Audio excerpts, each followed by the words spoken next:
Education మరియు scholarship తో చదవాలనుకుంటున్నారా? అయితే విదేశ్ కన్సల్ట్ ని సంప్రదించండి. జనసేన అధికారంలోకి రావడానికి అనేక మంది కృషి చేశారు. అందులోనూ పార్టీ అధినేత పవన్ కళ్యాణ్ పిఠాపురం నుంచి పోటీ చేసినప్పుడు అనేక మంది ఆయనకు అండగా నిలిచారు. అందులో పవన్ సోదరుడు నాగబాబు కూడా ఒకరు. నాగబాబు పార్టీలో కీలక పాత్ర పోషించారు. మెగాస్టార్ అభిమానులందరినీ ఎన్నికల వేళ ఒక్కటిగా చేయగలిగారు.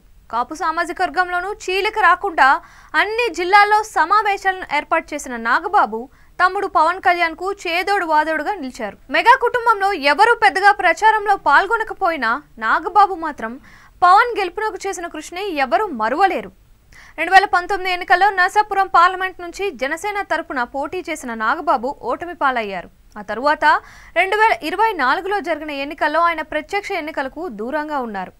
పవన్ కళ్యాణ్ గెలుపు కోసమే ఆయన రేయింబావులు పనిచేశారు. పిఠాపురంలోనే మకాం వేసి పవన్ కళ్యాణ్ కు అత్యధిక మెజారిటీ వచ్చేలా నాగబాబు చేసిన కృషికి జనసేన నేతలు కూడా ప్రశంసలు అందించారు. అంతేకాకుండా పవన్ కళ్యాణ్ బిజీగా ఉన్న సమయంలో పార్టీ కార్యక్రమాలను అంతా తన భుజాల మీద వేసుకొని పార్టీలో ఎలాంటి ఇబ్బందులు తలెత్తకుండా పవన్ కు మాట రాకుండా నాగబాబు చేయగలిగారు.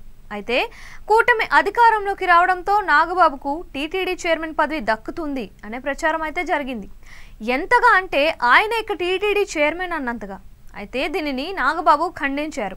అలాంటి ప్రతిపాదన లేదని, అటువంటి ఆలోచన కూడా లేదని నాగబాబు స్పష్టం చేసి టీటీడీ చైర్మన్ పదవిపై క్లారిటీ ఇచ్చారు. దీంతో ఈ ప్రచారానికి ఫుల్ స్టాప్ పడింది. ఎన్నికల ఫలితాలు వచ్చిన తర్వాత కూడా పార్టీ కార్యక్రమాల్లో నాగబాబు చురుగ్గా పాల్గొంటున్నారు. ఒకవైపు సినిమాలు చూసుకుంటూనే హైదరాబాద్ టు మంగళగిరి ప్రయాణం చేస్తూ పార్టీ కార్యకర్తలను ఆయనే స్వయంగా కలిసి వారి సమస్యలను అడిగి తెలుసుకుంటున్నారు. కానీ తాజాగా నాగబాబుకు నామినేటెడ్ పదవి ఇస్తారు అనే ప్రచారం మళ్లీ ఊపందుకుంది. టీడీపీ కూటమి నామినేటెడ్ పోస్టుల భర్తీ చేయనుండడంతో అందులో జనసేన వాటా కూడా ఉండడంతో ఈసారి నాగబాబు పేరును పవన్ కళ్యాణ్ కన్ఫర్మ్ చేస్తారు అనేది పార్టీ వర్గాల ద్వారా అందుతున్న సమాచారం. ఎమ్మెల్సీ, రాజ్యసభ వంటి పదవులు కాకుండా నామినేటెడ్ పోస్ట్ ఇస్తే ఇక్కడే ఉండి తనకు తోడుగా ఉంటారని పవన్ భావిస్తున్నారు. అందుకోసమే నాగబాబుకు ఒక పదవిని రిజర్వ్ చేసినట్లు పార్టీ వర్గాల నుంచి అందుతున్న సమాచారాన్ని బట్టి తెలుస్తుంది.